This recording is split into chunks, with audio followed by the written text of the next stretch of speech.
Salut, aujourd'hui je voulais aborder avec vous le sujet de la créativité. Qu'est-ce que c'est qu'être créatif? Qu'est-ce qu'un cerveau créatif? Comment et pourquoi devenir créatif d'ailleurs? Il faut savoir que la créativité a une place bien précise dans notre société.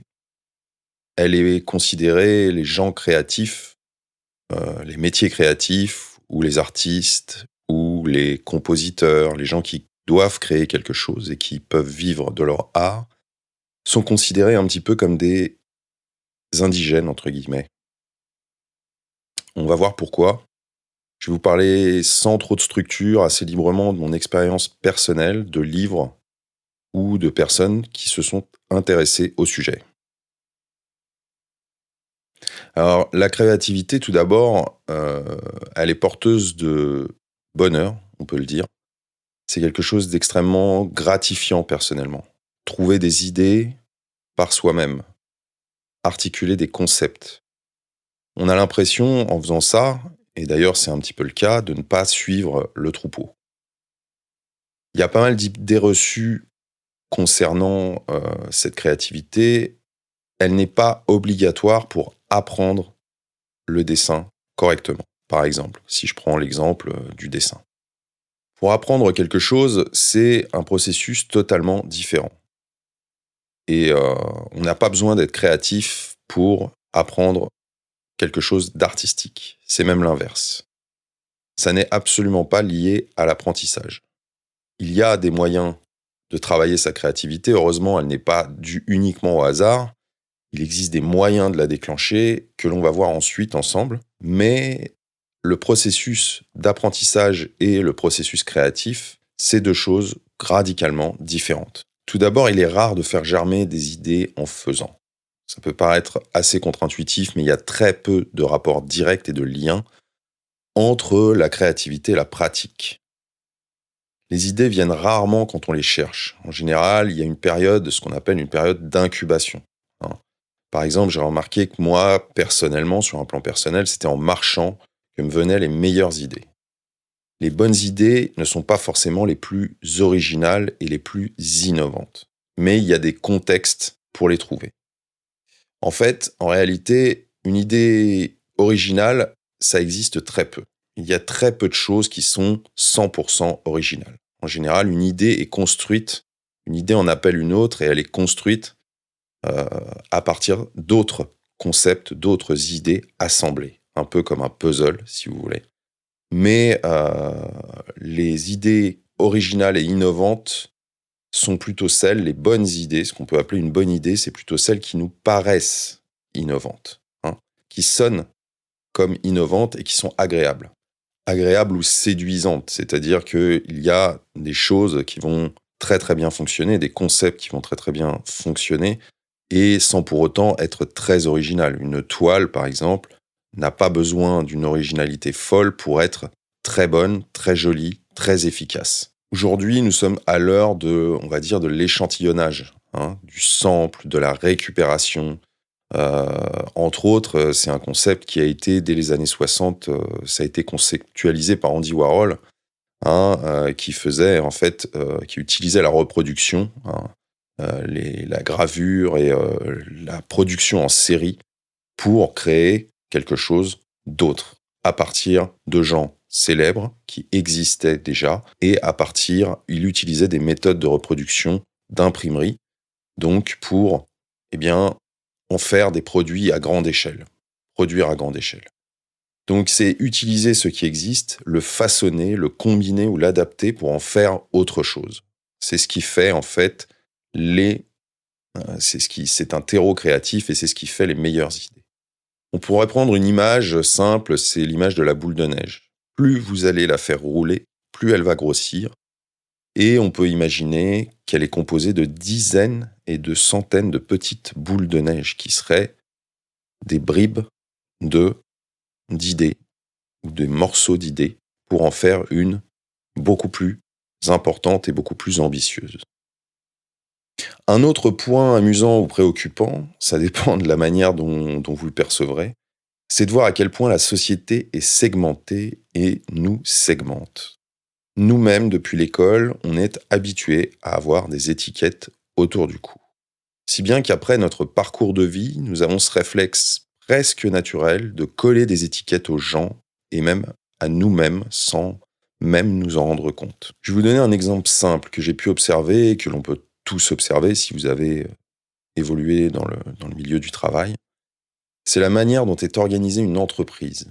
Une entreprise, c'est le symbole même d'une organisation segmentée. Vous avez toujours d'un côté les créatifs qui conçoivent et conceptualisent les choses, et de l'autre les commerciaux qui en font la promotion pour les vendre.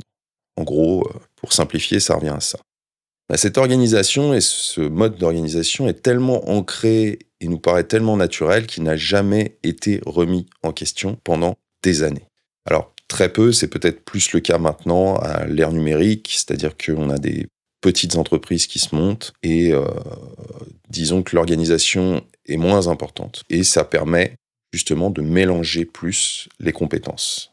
Mais il y a selon moi, et pas seulement selon moi, selon certains auteurs d'ailleurs, de grosses lacunes à ce système. Tout simplement parce qu'un commercial qui fait preuve d'inventivité et de créativité, qui saura en faire preuve, se démarquera et sera au final bien meilleur que les autres.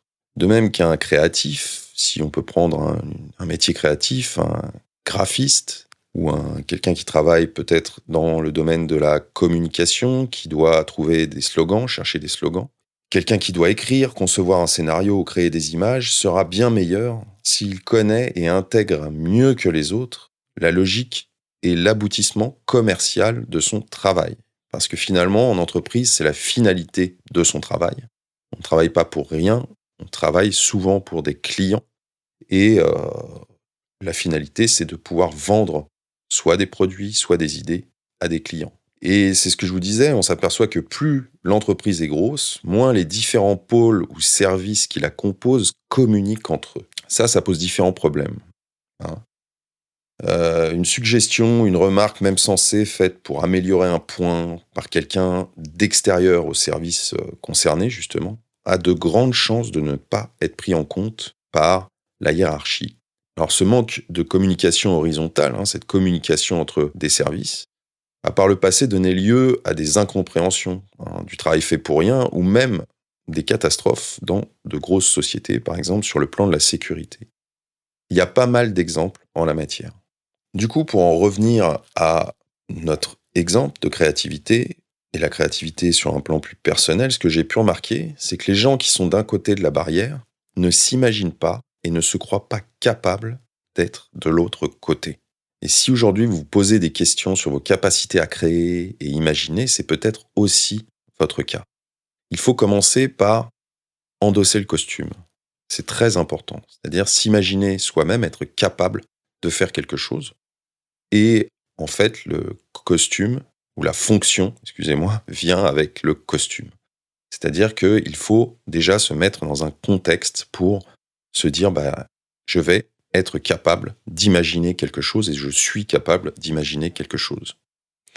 Et là, à partir de ce moment-là, il y a un déclencheur et on peut s'en donner les moyens.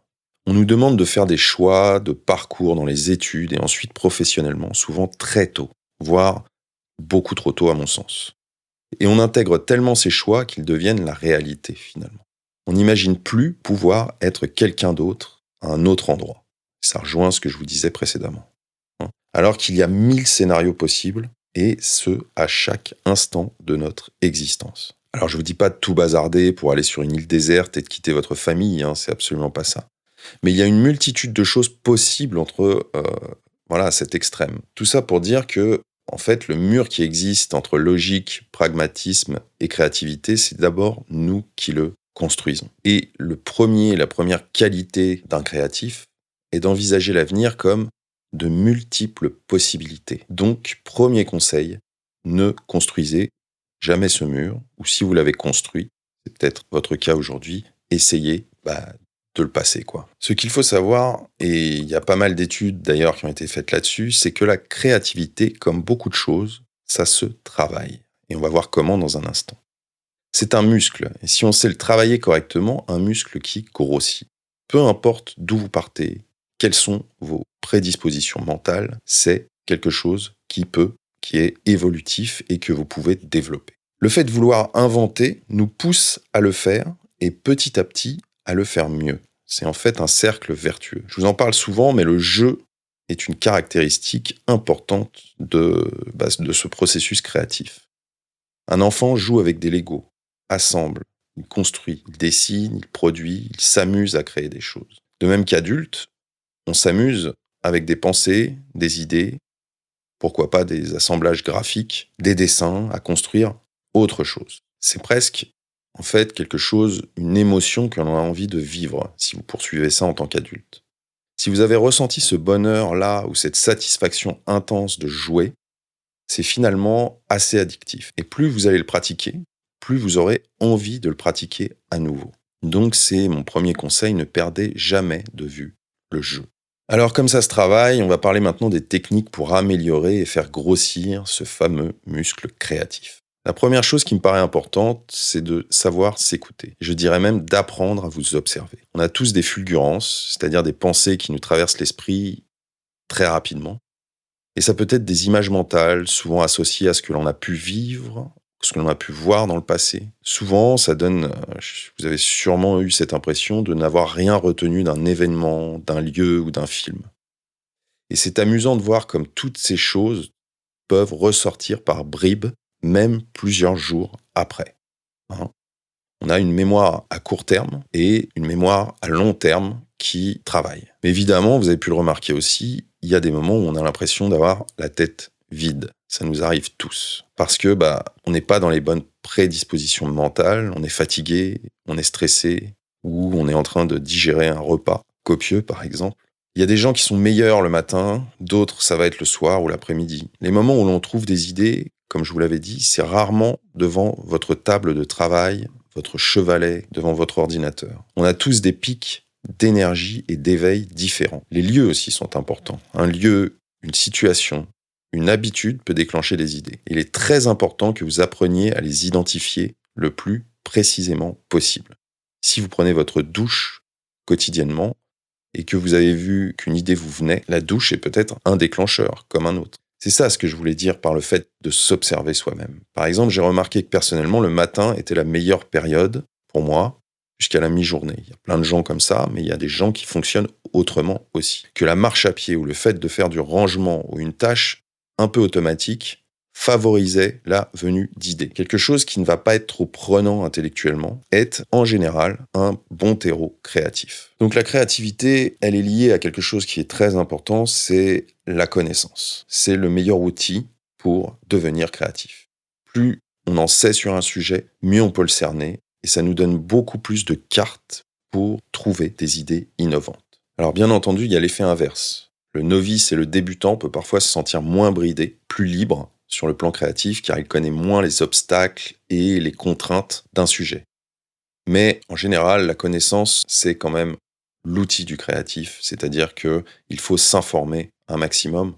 La culture vous aidera à cerner un sujet et à vous l'approprier. Vous en connaîtrez les codes, c'est-à-dire que si vous connaissez un peu l'histoire de l'art et l'histoire de la peinture, avec ses différentes périodes, et puis surtout si vous avez des images des toiles qui ont été faites, que ce soit abstrait, figuratif, et que vous avez à peu près pu analyser les différents styles de peinture, vous allez pouvoir justement faire une fusion de toutes ces images et trouver quelque chose de vraiment personnel avec tout ça. Donc notez ce que vous trouvez intéressant au quotidien, ce qui vous interpelle, même si vous n'êtes pas totalement sûr de vous sur le moment, mais c'est hyper important de voir les choses, d'entendre les choses et d'en savoir toujours plus. La curiosité est un vilain défaut, c'est une phrase terrible. Ouvrez-vous sur le monde, ouvrez-vous sur l'extérieur. Ça peut paraître un peu cliché quand je dis ça, mais la curiosité est liée à la connaissance directement et c'est une clé. Tout à l'heure, je vous parlais de l'école qui nous mettait des étiquettes et nous conditionnait par la suite et conditionnait effectivement nos parcours de vie.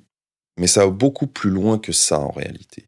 Selon moi, ce que je pense profondément est que l'école est un lieu à la fois particulièrement utile. Je ne vais pas vous dire que l'école est quelque chose de totalement négatif, au contraire. Mais elle est particulièrement, aujourd'hui, le système scolaire est particulièrement inadapté à nos vies actuelles. Je vais m'expliquer. Elle est utile, effectivement, pour des raisons objectives.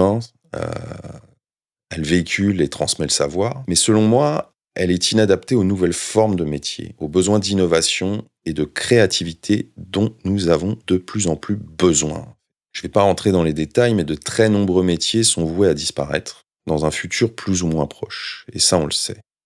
Chauffeur, aide à la personne, caissier ou caissière, ça a déjà commencé pour ne citer que. Tout ce qui est fabriqué est délocalisé quasiment, délocalisé en masse. Ce qui nous reste, c'est, dans nos sociétés occidentales bien sûr, ce qui nous reste, c'est en réalité notre matière grise, la création de concepts, d'outils numériques et de solutions innovantes. C'est ça qui formera probablement les entreprises et les métiers de demain, et cette transformation a déjà commencé et est de plus en plus rapide. Donc le problème, c'est que notre système éducatif actuel évolue très peu. Il est quasiment figé et on apprend presque comme on apprenait au XIXe siècle. J'en reviens même à la manière dont l'école façonne notre mode de pensée. Un élève doit répondre toujours de manière assez binaire à un problème précis. Souvent, il n'y a qu'une manière d'envisager une question ou l'intitulé d'un problème, et il n'y a qu'une réponse valable à cette question. S'il arrive au résultat d'une manière différente ou hasardeuse, il est sanctionné. S'il comprend l'intitulé de manière différente, même si son point de vue sur la question est original, il est également sanctionné. Je ne vous parle pas seulement de logique mathématique, là. C'est la même chose pour écrire une dissertation. On a une structure très très précise, thèse, antithèse, synthèse. Si le texte est génial et qu'il ne respecte pas cette structure, la sanction va tomber en général. Alors la trame de tout ça, elle est visible, c'est le respect des règles. On nous apprend à respecter et à nous adapter à des règles qui doivent être les mêmes pour tout le monde pour des raisons organisationnelles. Ce modèle de pensée un peu unique et formaté, il fait de nous en réalité des employés. Alors comment justement sortir de ce système de pensée ? Alors pour mieux répondre et tenter de mieux répondre à cette question, il est important de comprendre comment elle s'articule cette pensée justement. C'est une problématique, à mon avis, beaucoup plus complexe, mais pour simplifier ça, on peut dire qu'il y a deux catégories ou types de pensée, qui ont été d'ailleurs conceptualisées. La pensée convergente et la pensée divergente. Donc, ce concept, on le doit à Joy Paul Guilford, un psychologue et professeur de psychologie. Donc, c'est un psychologue qui a notamment travaillé sur l'intelligence. Donc, qu'est-ce que la pensée convergente et divergente ? Donc la pensée convergente est celle que l'on vient de décrire en parlant de l'école. Une pensée standardisée pour répondre le mieux possible à des problèmes logiques, de manière verticale. Question, réponse, résultat. Et puis, il y a un autre mode de pensée qui nous intéresse, qui est la pensée divergente, qui permet, ou propose en tout cas, de trouver des solutions multiples et de multiplier les points de vue sur un même problème. Là, on pourra parler de pensée plutôt horizontale, c'est-à-dire, pour vous donner une image plutôt, des questions posées ou apposées les unes aux autres, les unes à côté des autres. Je vous recommande là-dessus un bouquin qui s'appelle Lateral Thinking, la pensée latérale, de Édouard de Bono, qui en parle très très bien, de cette fameuse pensée latérale. Et également, il a théorisé ce qu'il appelle les 6 chapeaux de la réflexion, qui est une méthode qu'il a mis en place pour justement éviter le traditionnel débat plutôt binaire, pour savoir si une idée est bonne ou mauvaise. Dans son système, en fait, il ne s'agit pas d'opposer les idées les unes aux autres, mais de les observer sous différents aspects, sans les juger et les remettre en question de manière immédiate. Parce que, tout simplement, ce processus peut appeler peut-être d'autres idées. Quand je dis problème et solution, ça peut être juste de concevoir et créer quelque chose d'original, une œuvre ou autre, peu importe le support en fait. Car le processus de création nécessite de répondre à une série de doutes, de problèmes, pour arriver au final au meilleur résultat. Donc je vous invite à creuser, si ça vous intéresse, les 6 chapeaux de la réflexion, qui est une technique assez efficace pour trouver des idées, qui a été mise en place dans des grandes organisations, mais qui peut très bien être utilisée par une seule et même personne. Et d'en savoir plus sur cette pensée latérale. Donc ce sont des bouquins de l'auteur Édouard de Bono. Je vais vous donner un exemple, ou plutôt vous parler d'une expérience qui a été faite C'est intéressant parce qu'elle synthétise pas mal de choses qu'on a abordées jusqu'ici et justement l'application de ce type de pensée. Et effectivement, cette expérience confirme que la créativité, c'est quelque chose qui est en chacun de nous et qui existe en chacun de nous depuis l'enfance. Alors c'est un exemple qui est souvent cité, mais qui est assez significatif de la manière dont on utilise cette pensée divergente, justement, cette pensée latérale. Ce sont 2 chercheurs américains qui ont fait une étude dans les années 80 sur des enfants de 5 ans. Ce qu'ils ont fait, c'est qu'ils ont donné à chaque enfant un trombone. Et ensuite, ils leur ont demandé d'imaginer le plus d'utilisation possible, qu'est-ce qu'ils pouvaient faire avec un trombone, et de trouver le plus d'utilisation possible de ce même objet. Un trombone, ça sert à grouper des feuilles. Mais si vous le tordez, vous le dépliez, vous le groupez avec d'autres, si vous y réfléchissez un peu plus, les possibilités d'utilisation sont multiples. Ce qui ressort de cette expérience, c'est que sur les 1500 enfants, 98% des enfants atteignent le seuil de réponse ou de possibilité maximum. Je crois que ça correspond à trouver environ 200 utilisations du même objet autour de ce même objet qu'est le trombone, ce qui est absolument énorme quand on y pense. À cet âge-là, donc, 1500 enfants, 98% de ces 1500, ils sont considérés comme des génies de la pensée convergente. Les mêmes enfants ont été testés 5 ans après, et ils n'étaient plus que 30% à avoir atteint ce seuil, donc à 10 ans. 5 ans après, à l'âge de 15 ans, donc, ils n'étaient plus que 12%. Et hélas, ce chiffre décroît dans le temps en permanence, parce qu'adultes, sur un échantillon de plusieurs milliers de personnes, seuls 2% d'adultes de 30 ans arrivent à ce seuil. Donc vous voyez, c'est une expérience qui en dit long. Pourquoi ? D'abord, parce que on nous a appris, on nous a inculqué qu'un trombone ne servait qu'à assembler des feuilles. Et on nous a appris à le considérer comme tel. Et ça, c'est tellement ancré dans notre cerveau que ça devient une vérité absolue. Pour terminer, je dirais quelque chose qui est très important que je n'avais pas dit, c'est que la créativité ne repose jamais sur rien. Elle a besoin d'un socle, d'un support. Ça, c'est quasiment indispensable, en fait. On ne se lève pas le matin en se disant qu'on va devenir un sculpteur avec une idée de génie sous le bras. Ça n'existe pas à ma connaissance.